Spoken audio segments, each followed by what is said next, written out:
Hello guys, welcome back to this channel. In today's video, I'm going to show you how we can record screen on laptop with Windows 10 or 11.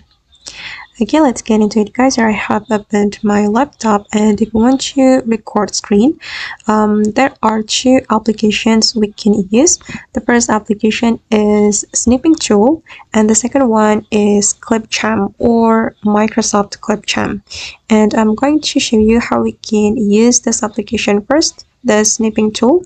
I'm going to open this application and then we can click on new. And if you want to record screen, you have to select this video icon. But if you want to take screenshot, you can select this camera icon.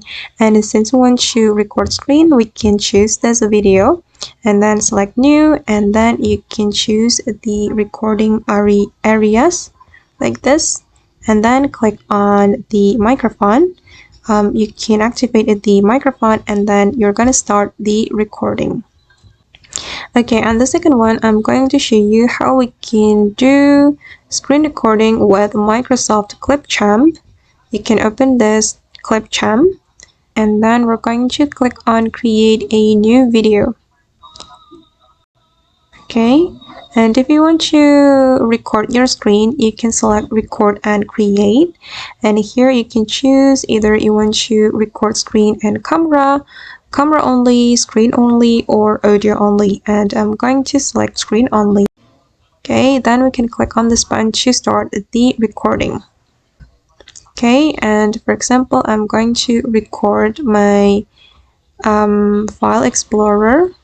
So I'm going to open the File Explorer window and select it. Then we can click on Share.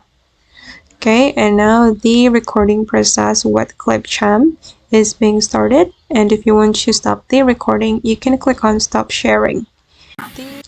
Okay, and after that, you're going to click on Save and Edit, or you can also retake recording if you are not satisfied with the result.